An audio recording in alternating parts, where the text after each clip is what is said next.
Welcome to the Deep Dive. Today we're tackling a really thought-provoking idea, the myth of religious neutrality in our theories. That's right.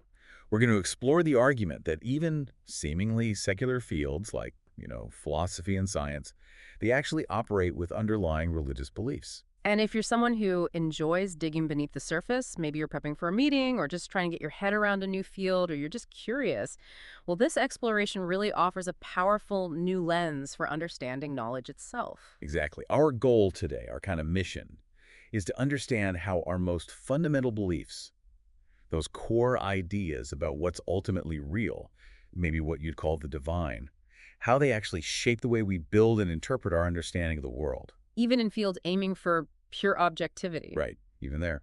And we're drawing heavily today from the work of Roy A. Klauser, specifically his book, The Myth of Religious Neutrality, based on the sources you provided. Yeah, Clauser's central argument is, well, it's pretty radical, actually. He says, no area of life, none at all, science, philosophy, you name it, is truly neutral when it comes to belief in God or, importantly, any other ultimate reality. It really challenges that common separation. It does, and it's fascinating because while it feels challenging now, this idea isn't entirely new. It has roots going back to thinkers like John Calvin and certain ways of reading the Bible. Okay, so let's dive right in. The first hurdle, it seems, is just figuring out what we actually mean by religious belief. It sounds simple, but Klauser points out it's surprisingly tricky to pin down a definition everyone agrees on. It really is. I mean, think about the obvious first attempts. If you try defining religion by, say, rituals, Mm. well, how do you know which rituals are religious? Right, unless you already have some idea of what religious means. It's circular. Exactly. And the same problem pops up with ethics. Lots of ethical systems aren't tied to an explicit religion, so that doesn't quite work either. What about Paul Tillich's definition? Faith is being concerned with the ultimate. That seems broader. It does, but Clauser critiques that too. He feels it's actually still a bit too narrow, almost prescriptive, like it's subtly saying what true religion ought to be about. Interesting point. And, the more common view these days, academically speaking, is that religious beliefs might not share one single essence. Instead, they have family resemblances, like Wittgenstein talked about. So shared features, but no single defining one. Pretty much. Just think about the massive diversity. Judaism, Islam, Christianity, Hinduism, Buddhism, Taoism, ancient Greek religions, tribal beliefs. Trying to find one single common feature defining divinity across all of them, it seems, well, almost impossible. Yeah, when you line them up, the concepts of what's divine are just incredibly varied. So where does Klauser take us then? How does he define it? This is where his proposal comes in, and it's quite clever. He defines a religious belief as a belief in something as per se divine. Per se divine. Okay, what does that mean exactly?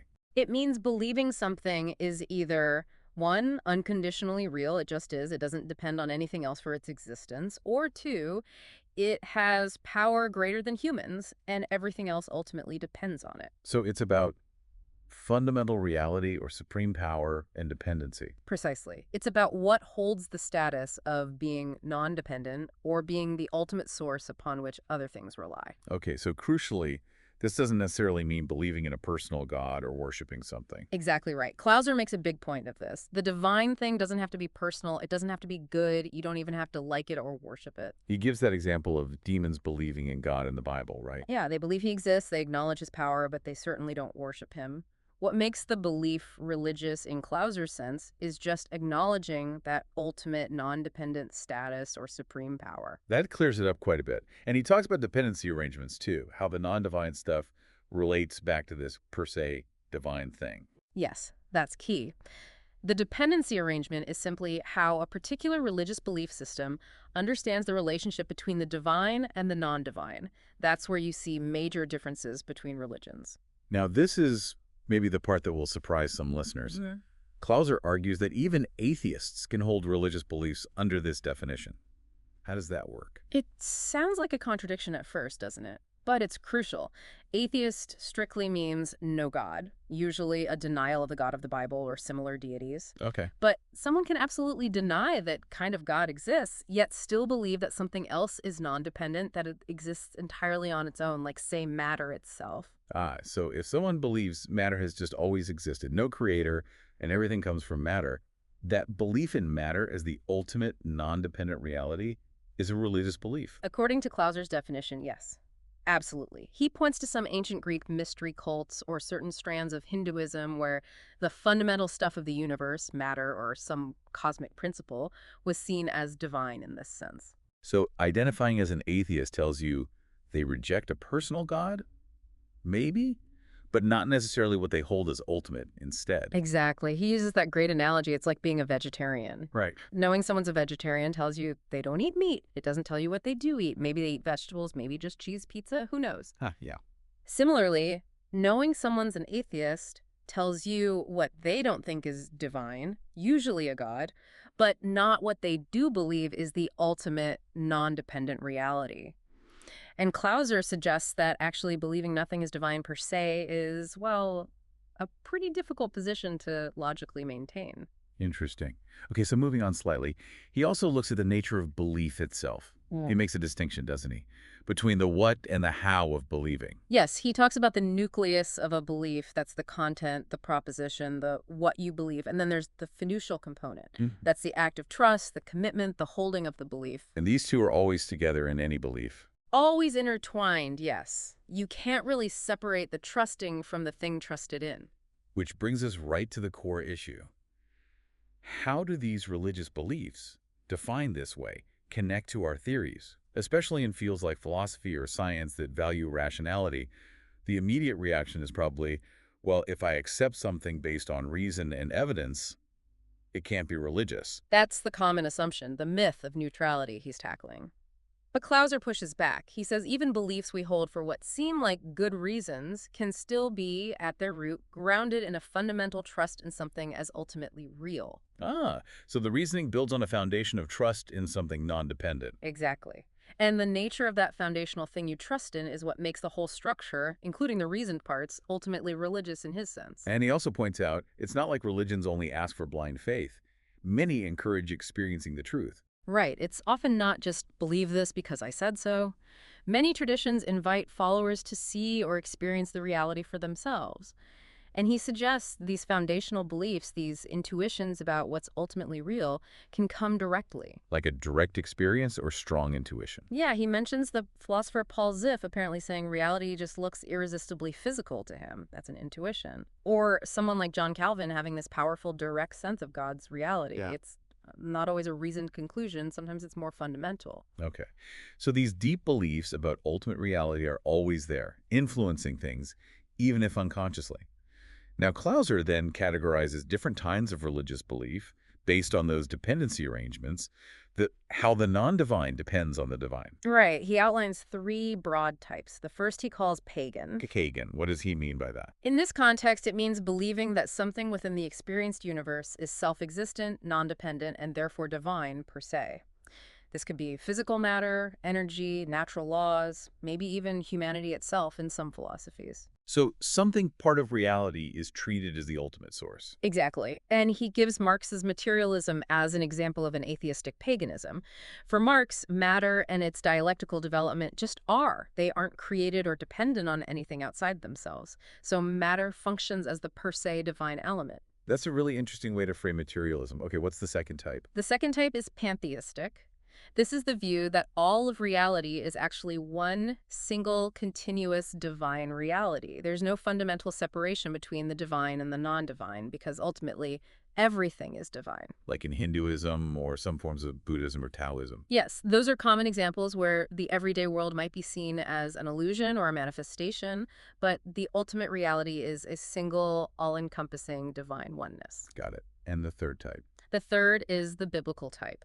This view, central to Judaism, Christianity, and Islam, holds that there's a transcendent creator, God, who is fundamentally distinct from the universe he created. So a clear creator-creation distinction. A fundamental distinction, yes. God exists independently, and creation depends entirely on him, brought into existence ex nihilo, out of nothing, according to many within this tradition. Okay, so pagan, something within is divine. Yeah. Pantheistic, everything is divine. And biblical, creator distinct from creation. Three basic ways dependency is understood. Now, the big question, How do these deep-seated religious beliefs actually control our theories? It's not like, physicists put Bible verses in their grant proposals. Right, it's not usually that explicit. The control Clauser talks about is more subtle, more fundamental.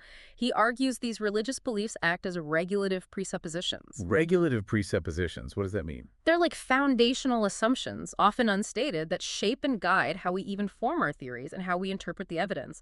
They set the framework, the boundaries, the direction of inquiry. Can you give an example? Sure, think about physics again.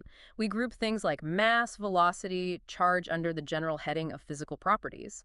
That overarching concept, physicality, defines what physics studies. Closer's point is that these very high-level concepts, these kind ideas like physicality, are themselves shaped by our deeper beliefs about what sorts of things are ultimately real. So if you have a materialistic, pagan divinity belief, your concept of physicality might take on ultimate significance. So the very categories we use to carve up reality are influenced. Yes. And he notes that whenever scientists or scholars try to relate their specific field to the bigger picture or to other fields, they inevitably start doing philosophy. They have to make assumptions about the nature of reality as a whole. And those assumptions are where the religious beliefs kick in. That's where they inevitably exert their influence. Even basic scientific concepts, he argues, are understood slightly differently depending on the thinker's underlying view of what's ultimately real. This whole debate about religion and theories, it's clearly not new. Clauser gives a bit of a historical rundown, right? Right. He does, yeah. He outlines several major historical positions. First, there's irrationalism. This is the view that faith and theoretical reason are just incompatible, maybe even enemies. Thinkers like Kierkegaard or Schleiermacher, in different ways, represent this. Faith over reason or separate spheres entirely. Sort of, yeah. Faith operates on a different level, maybe emotional or volitional, completely separate from logical or scientific reasoning. Then the opposite, rationalism. Right. Rationalism says religious beliefs must be decided by reason. They have to be rationally proven or disproven. Plato is an ancient example. Bertrand Russell, though an atheist, was a rationalist in this sense. He thought religious claims failed the test of reason. Okay, what else? Then there's the view Clauser favors, which stems from a biblical perspective. Faith directs reason. This argues that reason isn't neutral to begin with. It's always guided by some fundamental faith commitment, including, potentially, an intuition of the divine. So reason operates within a faith framework. Exactly. And then there's the complex position associated with scholasticism, like Thomas Aquinas, trying to delineate separate but related realms for faith and reason. The two truths idea, almost. Kind of, though Aquinas had a very intricate system connecting them. Clauser notes the Renaissance saw a swing back towards a kind of pagan rationalism, while the Reformation initially reasserted faith guiding all of reason. But interestingly, Yes. he points out that the immediate followers of the Reformers quite quickly drifted back towards a more scholastic separation, abandoning that strong claim of non-neutrality in practice. Huh. And finally, he mentions a view he calls religious control, often linked to fundamentalism. Yes, the idea that scripture itself provides specific factual content needed for all theories, like a divine encyclopedia. Clauser is critical of this. Why? He argues it misunderstands how God relates to the world, seeing divine action mainly as intervention rather than the constant upholding of creation's order. And it misinterprets the Bible's purpose, which is about God's relationship with humanity and his purposes, not necessarily providing scientific data points. Okay, that makes sense. Yeah. He uses the concept of presuppositions to make this influence clear, right? A belief you have to hold before you can accept another belief. Exactly. Think about debates over, say, government welfare programs. People might argue about effectiveness or cost, but often, Clauser suggests, the real disagreement lies deeper in their fundamental presuppositions about the role and nature of government itself, which connect back to those core beliefs about reality and value. Let's get more specific then. How does this play out in, say, mathematics? That seems about as neutral and abstract as you can get. You'd think so. But even here, Clauser shows how underlying beliefs shape the theories. The big question in philosophy of math is, what are numbers? What do mathematical symbols actually refer to? Okay. One view is the number world theory, often called Platonism. It says numbers are real, abstract objects existing eternally in some separate realm. Leibniz held a version of this. So the presupposition there is that these abstract mathematical things have a kind of independent, ultimate reality. Precisely. It elevates the mathematical or logical aspect of reality. Then you have the logical theory, like Bertrand Russell's early work, trying to show math is just a branch of logic, Again, that presupposes the primacy of the logical aspect. And then there's a more pragmatic view. Yes, instrumentalism, linked to someone like John Dewey. Math isn't true or false in itself, it's just a useful tool we develop for organizing experience and solving problems. This is often governed by a more biological perspective, what helps us survive and adapt. So the divinity there is almost practical success or adaptation. You could interpret it that way, yeah. Hmm. What's ultimately valued is what works for human purposes. And how would a theistic view, in Clauser's framework, approach math? It would likely see God as the creator of quantity itself, and the laws governing it as part of the created order he sustains. It wouldn't locate divinity in the numbers or laws themselves, unlike some pagan views might implicitly do. Okay, let's shift to physics. Clauser says even the starting point physics deals with physical objects is already a perspective, not neutral. Exactly. It's already isolating one aspect of reality, the physical, and focusing on it. He looks at interpretations of atomic theory. Ernst Mach, a positivist, was skeptical about atoms as real things Why? because we don't directly perceive them. For Mach, science should stick to observable sensations. He questioned the existence of unperceivable, exclusively physical objects causing those sensations.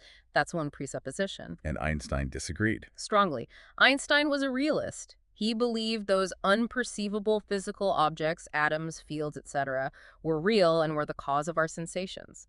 A different fundamental belief about what's out there. And Heisenberg, with the uncertainty principle. Heisenberg's interpretation leaned towards the idea that reality at its most fundamental level might be more mathematical structure than tiny physical bits. Again, a different presupposition about what's ultimately real driving the interpretation of the physics. Fascinating.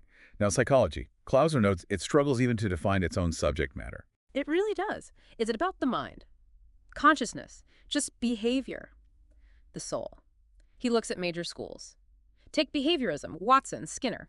They focus on observable behavior, stimuli, responses, conditioning. Often linked to materialism, right? Yes. Watson pretty much denied non-physical consciousness. Skinner was more subtle, arguing that inner states, even if they exist, aren't useful for a scientific explanation of behavior. We should focus on environmental history. But Clauser finds issues there. He points out the sort of incoherence. How can you talk about explaining behavior via past conditioning if you deny the very agency or self that experiences and responds? It seems to undercut itself. What about other approaches? Adler? Individual psychology, Adler, focused much more on social context, feelings of inferiority, the drive for significance. Here, social needs and acceptance become almost the ultimate standard of value, shaping the view of human nature. And humanistic psychology, from Maslow. Humanistic psychology tries to emphasize freedom, self-actualization, meaning. But Clauser suggests it often struggles with consistency, caught between acknowledging social influences and asserting individual freedom, sometimes without a clear grounding for that freedom. So how does a biblical perspective contrast with these, according to Clauser? It starts from humans being created in God's image. The core isn't just behavior or social drives or even a separate mind, but the heart, the integrated center of the self, the core of personhood, responsible before God. It's not the same as theistic dualism, a ghost and a machine, but emphasizes the whole person. Understanding humans properly from this view requires grounding it in belief in the Creator. Okay, so after looking at math, physics, psychology, Clauser really drives home the point about the unavoidability of religious control over all theories. Yes, it boils down to this. Any theory that attempts to explain reality as a whole or even relate different parts of reality must ultimately assume something is fundamental, non-dependent. The per se divine thing again.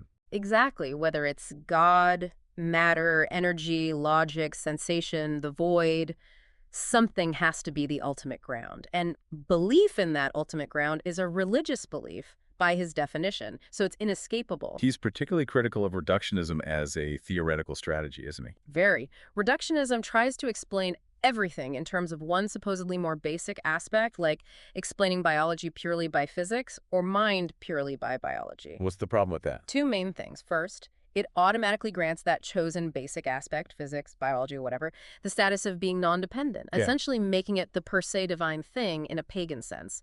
Second, he argues it's self-performatively incoherent, Meaning? meaning the act of abstracting one aspect, like isolating physical properties, and then claiming only that abstract aspect is truly real doesn't hold up logically.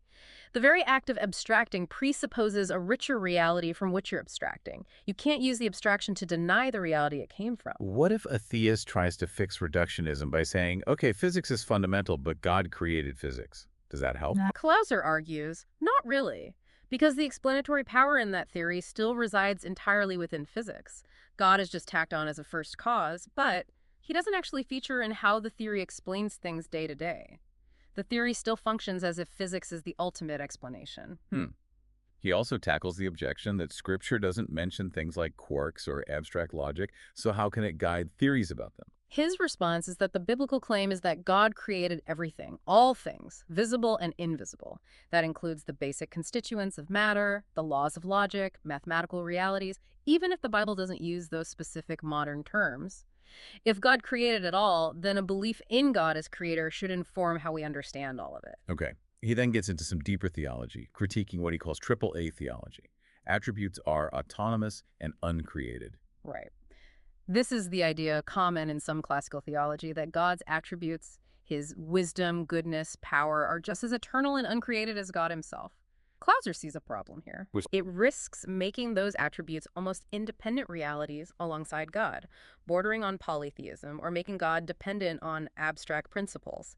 He contrasts this with his preferred CIR position: creation, incarnation, redemption. In the CIR view says, It emphasizes God's freedom.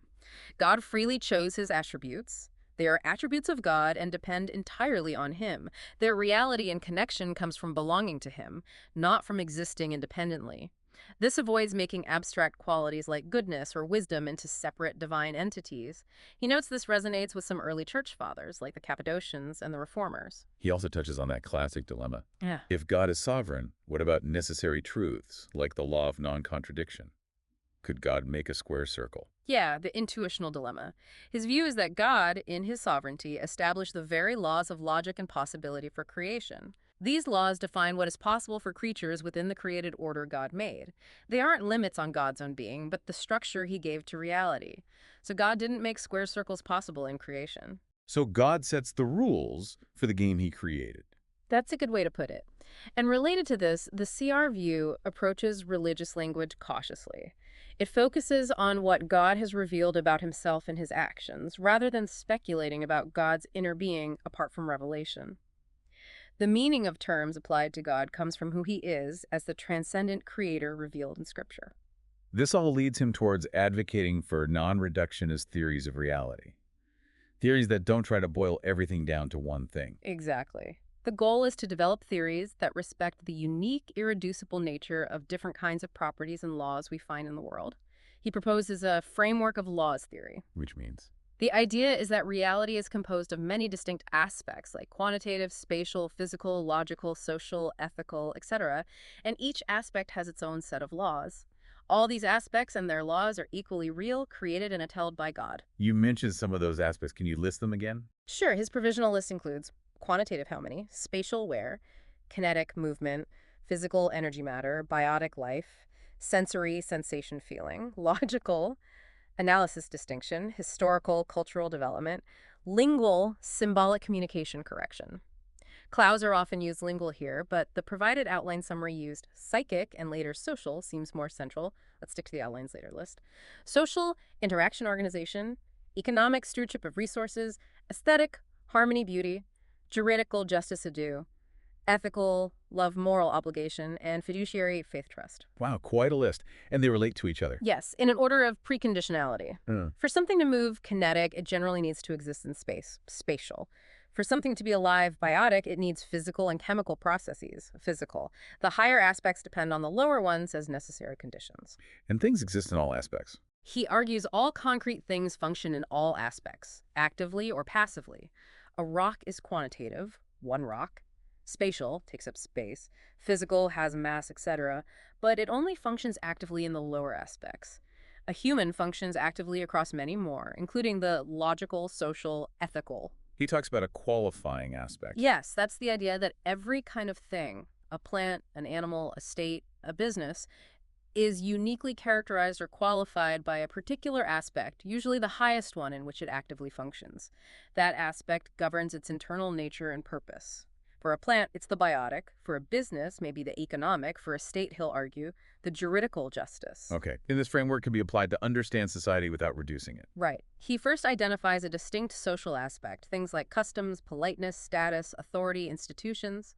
Social communities, like businesses or families, have a foundational function, often historical, cultural, and a leading or qualifying function that defines their core purpose, like economic for a business, ethical love for a family. And these communities function in all the aspects too. Yes, a family has economic aspects, spatial aspects, a home, juridical aspects, rights and responsibilities, aesthetic aspects, and so on, but it's qualified by the ethical norm of love. He stresses the normative character of the higher aspects. Yes, unlike the rigid physical laws, aspects from the biotic upwards involve norms, health norms for life, logical norms for thinking, ethical norms for behavior. He argues these norms aren't just subjective opinions or objective Platonic forms, but inherent in the created structure of human acts and communities. And he pushes back against individualism, the idea that society is just a collection of individuals. Strongly, he argues individuals are never found prior to communities. We're born into families, cultures, language groups. The idea of the isolated individual forming society is an abstraction that doesn't match reality. This leads to sphere sovereignty. Yes, a key concept borrowed from Dutch thinkers like Kuiper. It means different types of social structures. Family, church, state, business, school have their own distinct nature, task, and God-given authority within their own sphere. So the state shouldn't run the family and the church shouldn't run the state. Exactly. Each has its own legitimate domain and shouldn't dominate the others. This protects diversity and prevents totalitarianism, whether from the state or any other institution.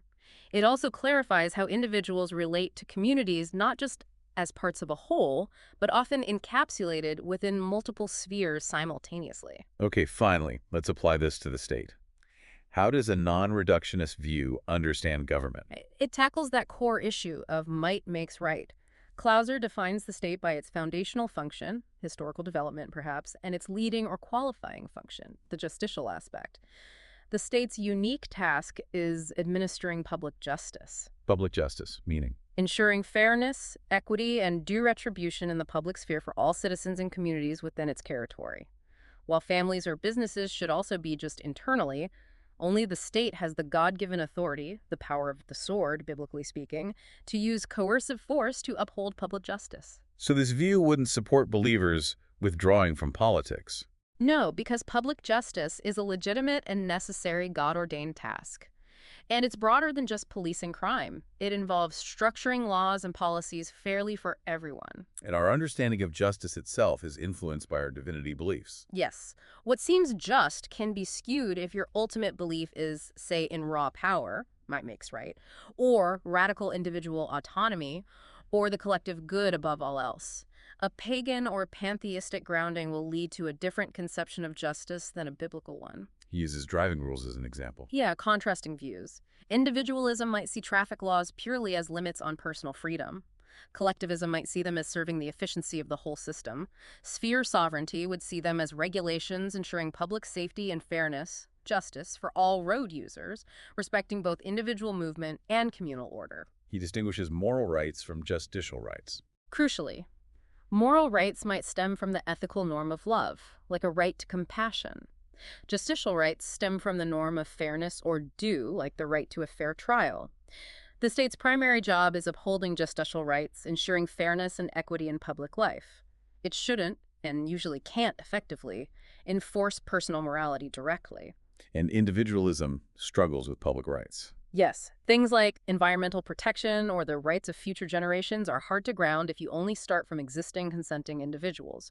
Sphere sovereignty, by recognizing the distinct nature and rights of different spheres, including the public commons, handles this more easily. And this provides a basis for religious freedom. Absolutely. Because the state's job is public justice, not dictating belief, it must treat all religions and non-religious worldviews fairly and even-handedly under the law, protecting their freedom within their own spheres like worship, education, family life, As long as they don't violate public justice, it limits state interference. So, wrapping this all up, the big takeaway from Clauser and from our dive today is really that this idea of neutrality is, well, largely a myth. Yeah. All theories, consciously or not, seem to operate within a framework shaped by these fundamental beliefs about what's ultimately real, these divinity beliefs. And hopefully for you, the listener, seeing this gives you a maybe a deeper, more nuanced toolkit for looking at different fields of knowledge, different arguments you encounter. It's about looking under the hood, isn't it? It really is asking about those foundational assumptions that are always there, doing their work silently in the background. So here's a final thought to maybe chew on. Mhm. Take a theory, or maybe a political perspective, or even just a common way of talking about something that you run into regularly. Try to ask, what underlying divinity belief, what assumption about ultimate reality might be shaping that perspective? How does seeing it through that lens maybe shift your understanding of it? That's a great exercise. It definitely opens up new ways of seeing things. Yeah. If this has sparked your interest, Clauser's book, The Myth of Religious Neutrality, is definitely worth tackling, though it's dense. Or just keep exploring these concepts we've touched on. It's certainly a rich area for ongoing discovery. Thanks for taking the deep dive with us today.